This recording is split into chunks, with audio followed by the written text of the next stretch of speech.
Yes, hello students, good morning. अब हम अपना नेक्स्ट टॉपिक जो आपका चैप्टर 4 मैंने कल स्टार्ट करवाया था, उसके बाद जो 4 चैप्टर में जो आपके मेथड्स हैं they are very very importants. ये आपसे पूछे जा सकते हैं, थ्योरी में भी पूछे जा सकते हैं और इनसे न्यूमेरिकल्स भी 1-2 नंबर में पूछा जा सकता है। छोटे छोटे पॉइंट्स हैं, ज़्यादा मुश्किल पॉइंट्स नहीं हैं, तो इसलिए जो इसके मेथड्स हैं उनको आप बहुत अच्छी तरह से करेंगे। तो उसमें methods and techniques of the inventory control में कौन कौन से हैं? फर्स्ट इसमें आता है आपका बजटरी, दूसरा आपका आता है इन्वेंट्री कंट्रोल टेक्निक्स, तीसरा वो कहता है जो आपका techniques of the equilibrium quantity जो है ऑर्डर क्वांटिटी, जिसको EOQ बोला जाता है कि कितना हमें ऑर्डर देना है, इकोनॉमिक कितनी होगी, मीन कितनी मात्रा में माल का ऑर्डर देना है, ज़्यादा नहीं देना, कम नहीं देना। उसके अलावा आपकी वेरियस टाइप ऑफ इन्वेंट्री जो डिसीजंस हैं वो आपको इसके अंदर करने हैं। उसके अलावा आपका सिस्टम ऑफ द स्टोर जो वेरिफिकेशंस है वो भी आपको इसके अंदर करना है। आपका जो मूविंग स्टॉक है उसकी जो स्लो मूविंग स्टॉक है बहुत कम यूज़ होता है, उसके मेथड्स भी आपको करना है और कंट्रोल रेशियो मेथड भी आपको इसके अंदर कर कर चलना है। तो आज हम जो करेंगे इसके अंदर, सबसे पहले हम करेंगे इसके अंदर बजटरी टेक्निक्स। बजटरी टेक्निक बहुत ही सिंपल टेक्निक होती है। बजटरी टेक्निक के अंदर आपको क्या करना है कि आपको बजट्स बनाने हैं डिफरेंट टाइप्स के। जैसे मान लो आपको बजट बनाना है किसी भी मकान का करते हैं तो उस टाइम पर आप एक बजट बनाकर चलते हैं, ठीक है। उस बजट में आपने क्या करना है कि जब आप उस बजट को बनाकर चलते हैं तो एक सेकेंड बेटा,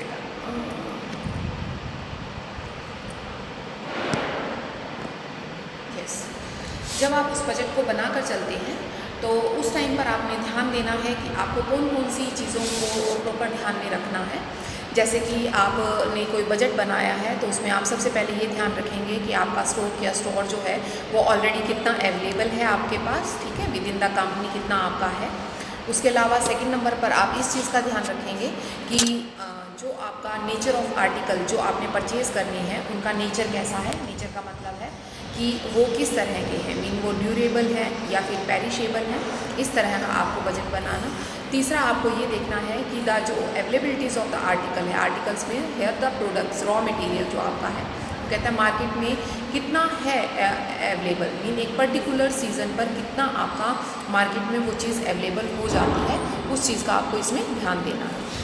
उसके अलावा वो कहता है price to be offered on the discount, या जो भी आपको प्राइजेस ऑफ़र किए जाते हैं या जो आप डिस्काउंट्स वगैरह ऑफ़र किए जाते हैं उनका क्या रेट्स है, वो सारी चीज़ें आपने इसमें देखनी है।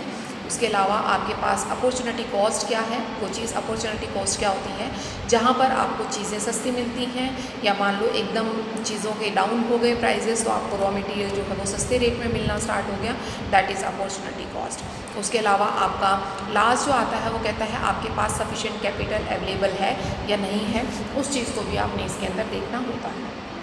उससे अलग वो कहता है आपको और चीज़ें क्या हैं जो कि बहुत ही इंपॉर्टेंट इसके अंदर आपको ध्यान देना है, वो है मटेरियल की आपकी क्वांटिटी क्या होगी, उसकी स्पेसिफिकेशन क्या होगी, आपने प्रॉपर उसका प्लान करके चलना है, आपने उसकी प्रॉपर फाइनेंशियल आस्पेक्ट्स को ध्यान में रखना है, आपने अपनी परचेजिंग के टाइम पर उसकी इंपॉर्टेंस और सिग्निफिकेंस को भी ध्यान रखना है, आपने क्या क्वान्टिटी मंगवानी है उसको भी आप इसके अंदर ध्यान कर कर चलेंगे, ठीक है। इन सभी चीज़ों का आपने इसके अंदर प्रॉपर ध्यान रखना है कि आपको क्या क्या चीज़ कितनी कितनी मात्रा में अवेलेबल करानी है, इन चीज़ों को आपने प्रॉपर इसमें ध्यान में रखेंगे, ठीक है। उसके बाद आपका नेक्स्ट जो आता है वो आता है सिलेक्टिव इन्वेंट्री कंट्रोल टेक्निक्स, जो सेकंड टॉपिक आपका था इसके अंदर, जो आपने यहाँ पढ़ा था कि सिलेक्टिव जो इन्वेंट्री कंट्रोल टेक्निक्स हैं वो कौन कौन सी हैं, उनमें जो आपकी स्पेसिफिकली हैं वो आपकी 1 बाय 1 मैं आपको करवाती हूँ। सबसे पहले हम इसके अंदर करेंगे ABC टेक्निक। यहाँ पर A से मतलब है high consumptions value item, mean जो प्रोडक्ट्स आपका बहुत ज़्यादा मात्रा में इस्तेमाल होता है उसको आप कैटेगरी A में डालेंगे। उसके बाद मॉडरेट का मतलब है जो ना ज़्यादा में होता है और ना ही कम मात्रा में इस्तेमाल होता है, मीन बीच का मॉडरेट, ठीक है, उसको लेंगे। और तीसरा होता है लो कंजम्पशन, जिसकी बहुत कम मात्रा में कंजम्पशन होती है। जैसे आप मान लो आलू की सब्ज़ी बना रहे हैं तो उसमें आलू की मात्रा आपको सबसे ज़्यादा चाहिए तो आपका A हो गया। B में मॉडरेट में ठीक मात्रा में चाहिए है आपको, ठीक मात्रा में जैसे आपका ऑनियंस हैं, टमाटोज़ वगैरह हो गए। और इसी तरीके से लो कंजम्पशन में जैसे आपका सॉल्ट हो गया, पिकल्स वगैरह, सॉल्ट हो गया, टर्मरिक हो गई, अदर जो आपके दूसरे मसाले होते हैं वो सारी चीज़ें आ गई। ठीक है, इसी तरीके से मान लो आप कोई चादर बना रहे हैं, बेडशीट बना रहे हैं, तो उसमें जो यार्न है वो सबसे ज़्यादा यूज़ होने वाला है। ठीक है, उसके अलावा यार्न के अलावा आप ये लगा कर चल सकते हैं कि जो आपका मान लो आप 4 कलर की बना रहे हैं, उसमें किसी कलर की बहुत ज़्यादा डिमांड है, किसी की कम है और किसी की बिल्कुल ही नामात्र है, तो उस हिसाब से आप इसको डिवाइड कर लेंगे। तो कहता है कि जिन प्रोडक्ट्स की डिमांड्स 70 और 75 से ज़्यादा मात्रा में होती है, मीन जो ये लगा लो कि percentage of quantity of material, mean कितने परसेंटेज यूज़ होना है। मीन अगर आपका मान लो 70 से 75% के बीच में यूज़ होता है तो वो आपका ए ग्रेड में आएगा। अगर आपका 15 से 20% के बीच में यूज़ होता है तो वो बी ग्रेड में आएगा। और अगर आपका बिल्कुल ही 10 और 5 के बीच में इस्तेमाल होता है तो वो आपका सी ग्रेड में आएगा। तो आपने इसी के अकॉर्डिंग अपनी कैटेगराइज करनी है, इसी के अकॉर्डिंग आपने इसको स्टडी करना है। अब जरा इसका एक इलस्ट्रेशन है, वैसे तो ये पेपर में नहीं आएगा, न्यूमेरिकल नहीं पूछे जाएंगे, ये सिर्फ थ्योरी पॉइंट ऑफ व्यू से पूछा जाएगा। और थ्योरी पॉइंट ऑफ व्यू में भी बेटा आपको सिर्फ ये जब लिखोगे तो आप इसमें ये एग्जांपल देकर कर आओगे तो आपको मार्क्स अच्छे मिलेंगे। जस्ट इस पर्पज़ से है, इसको वैसे इतना नहीं ध्यान देना है। देखो इलस्ट्रेशन क्या है, वो कहता है a company have to be considering a selective control for its inventory using the following strata। ABC plan आपको यूज़ करके इसमें चलना है। ABC प्लान के अकॉर्डिंग उसने बताया है कि जो ए मटेरियल है कैटेगरी 4500 से अबव को ए बोलना है, और जो 2000 से 4499 तक है उसको बी कैटेगरी में लेना है, और जो 2000 से नीचे है उसको सी कैटेगरी में लेना है।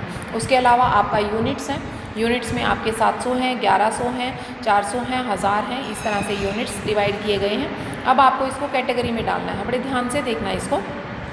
जहाँ पर यूनिट रेट की बात आएगी आपकी, देखो ध्यान से, यूनिट रेट की आपकी बात आ रही है। हमने इसको 3 कैटेगरीज बना दी। 3 कैटेगरीज कौन सी बना दी? जो 3 कैटेगरीज इसने हमें यहाँ स्पेसिफिक की थी, हमने वही 4500 से अबव, 2000 और 4500, और सी में हमने डाले 2000 से नीचे के। अब देखो जब 700 यूनिट यूज़ होते हैं तो 705 के हिसाब से कितने आ गए? 3500 के। अब 3500 किसके बीच में आता है? B category. तो इसका मतलब यहाँ पर आपके ये आ जाएंगे। फिर 1100 गुना 5 5500। अब ये 5500 कहाँ आते हैं भाई? ये 5500 आपका ए कैटेगरी में आता है तो ये ए में आ जाएगा। फिर इसी तरीके से 400 गुना 12, ये भी आपके 5000 है तो ये भी आपका किस में आ गया? ए कैटेगरी में। इस तरीके से आपने इनकी कैटेगरीज को डिवाइड करना है। दोबारा देख लीजिए, 700 यूनिट 5 रुपये के हिसाब से हैं 3500 के।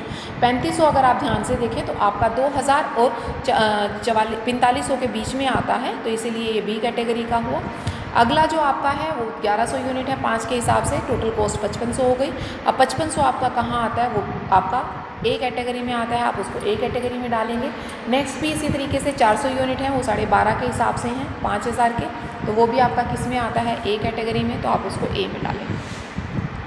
इस तरीके से सारी कैटेगरीज को डिवाइड करके आप इनका क्या निकाल सकते हो? परसेंटेज ऑफ यूनिट यूज़ निकाल सकते हैं। ठीक है, तो उसके बेसिस पर फिर आप इस क्वेश्चन को कर चलेंगे कि आपका जो यूनिट परसेंटेज है वो किस बेसिस पर है। मेरे ख्याल से ये आपको अच्छी तरह से समझ आ गया है। अगला हम अगले उसमें, हेलो, हाँ बेटा, ये चीज़ तो आपको आई थिंक सो कि क्लियर हो गई होगी बिल्कुल अच्छी तरह से, कि जो आपका ये वाला एनालिसिस था फर्स्ट वाला ABC एनालिसिस, उसमें आपको क्लियर हो गया कि ए जो मटेरियल है वो किस कैटेगरी वाला होता है, बी कौन सा होता है और सी कौन सा होता है। उसके बाद नेक्स्ट आपका आता है वेड। वेड एनालिसिस टेक्निक के अंदर आपको क्या करना है? वेड का जो फुल फॉर्म है वो है vital, essentials and desirable. Vital का मतलब क्या है, असेंशियल्स का क्या है और डिज़ायरेबल का क्या है, वो as per the dictionary meaning ही चलेंगे आपके। वाइटल का मतलब है कि जो चीज़, those parts are place in the category which are vital, मतलब without which the production process would come through the stand stills, या ये कह सकते हैं जिसके बिना आपकी जो मतलब प्रोसेस है, जो आपका प्रोडक्ट है वो तैयार ही नहीं हो सकता। जैसे बिस्किट्स हैं, वो आटे के बिना तैयार ही नहीं हो सकते, वो शुगर के बिना तैयार ही नहीं हो सकते, वो घी के बिना तैयार ही नहीं हो सकते। तो मीन वाइटल वो वाले पार्ट्स, वो वाला रॉ मटेरियल आएगा जो बहुत ज़्यादा इम्पोर्टेंट है। और असेंशियल्स में वो आएगा जो कि ज़रूरी तो है लेकिन उसका अगर सब्स्टिट्यूट आपके पास है तो उससे भी काम चल जाएगा, ठीक है। और डिज़ायरेबल होता है कि उस कैटेगरी में जो कि नॉट द वाइटल, ना तो वो वाइटल है और ना ही असेंशियल्स है, उनसे अलग जो हैं, जो नॉन अवेलेबिलिटीज़ होती हैं या don't immediately cause a loss of the production, mean उस वजह से कोई लॉस हो सकता है, वो डिज़ायरेबल मतलब वो तो है ही है ज़रूरी। तो कहता है इसको हमने अलग अलग कैटेगरीज़ में बांटा है। इसका एक डायग्राम भी देखो आपको यहाँ पर बना कर दिया हुआ है आपका असेंशियल्स का, वाइटल्स का, और ये देखो ये जो है ये आपका जो प्रोडक्ट्स है वो किस कैटेगरी में है, वाइटल में है, फिर असेंशियल्स में है और फिर डिज़ायरेबल में है, ठीक है। तो इसके बेसिस पर आपने इसको करना है और उसकी फुल फॉर्म को ये 2 मार्क्स में बेटा आपसे क्वेश्चंस पूछे जा सकते हैं या आपसे फुल फ्लैज शॉर्ट नोट पूछा जा सकता है, मेथड्स और टेक्निक ऑफ द मटेरियल, ठीक है। उसके बाद अगला आता है आपका HML एनालिसिस टेक्निक। HML का मतलब क्या होता है, वो कहते हैं H का मतलब यहाँ पर होता है स्टैंड फॉर द हाई, ठीक है।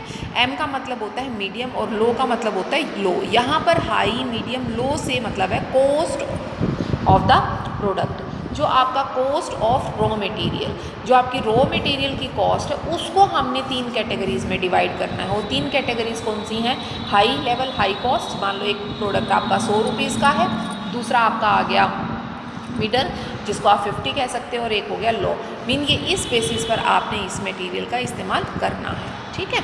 उसके बाद आपका आता है FSN का मतलब है फास्ट, F से मतलब फास्ट मूविंग, S से मतलब स्लो मूविंग और N से मतलब नो मूविंग।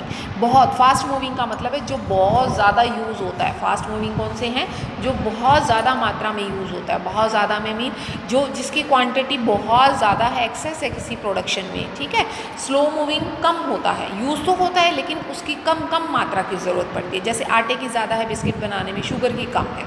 और नॉन मूविंग मीन घी जो है वो बिल्कुल नौ मात्रा, थोड़ा सा दिखाना होता है हमें, तो वो चीज़ आप किस में कह दोगे, नॉन मूविंग में। उसके बाद नेक्स्ट आपका आता है फिफ्थ मेथड SDE मीन्स यहाँ पर क्या आता है, वो कहते हैं जो S है वो है स्केयर्स, ठीक है, item which are short supply, जिनकी सप्लाई बहुत रेयर है, बहुत कम है, बहुत मुश्किल से मिलती है, जैसे कि आपके ये लगा लो केमिकल्स वगैरह होते हैं जो आपके लैब्स वगैरह में यूज़ होते हैं, एसिड्स वगैरह हैं, वो आपकी बहुत कम सप्लाई होती है। डी जो होते हैं वो कहता है डिफ़िकल्ट आइटम्स हैं which are availables but can't be proceed easily, वो कहता है अवेलेबल तो हैं लेकिन उनको ख़रीदना आसान नहीं है।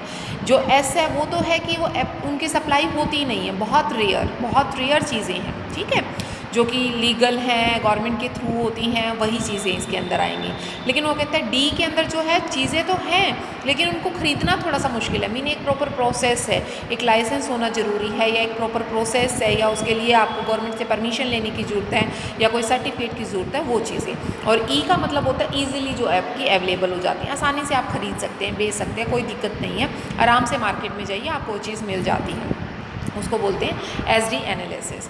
उसके बाद SOS एनालिसिस क्या होता है, SOS का मतलब होता है सीजनल ऑफ सीजनल, मीन कई चीज़ें आपकी सीजनल होती हैं, कई चीज़ें आपकी ऑफ सीजनल होती हैं। सीजनल मीन जैसे आप ब्लैंकेट्स हैं विंटर में अवेलेबल इजीली हो जाते हैं, लेकिन अगर आप समर में जाकर और आप ये कहो कि स्वेटर सिखा दो तो इट्स कांट बी पॉसिबल। अगर पॉसिबल है तो बहुत रेयर वेराइटीज़ आपको मिलेंगी और बहुत रेयर आपको वो चीज़ मिल पाएगी, तो उसको बोलते हैं SOS एनालिसिस। मीन जो चीज़ें आपकी सीजनल में जैसे ठंड में आपकी ब्लैंकेट्स इजीली मिल जाते हैं, गर्मियों में आपको आइसक्रीम इजीली मिल जाती है, इसी तरीके से ऑफ सीज़न में वो चीज़ें अवेलेबल नहीं होती जो कि आपकी सीजनल होती हैं। तो ये था बेटा आपका टॉपिक, आई थिंक सो कि ये आपको बहुत अच्छी तरह से क्लियर हो गया होगा।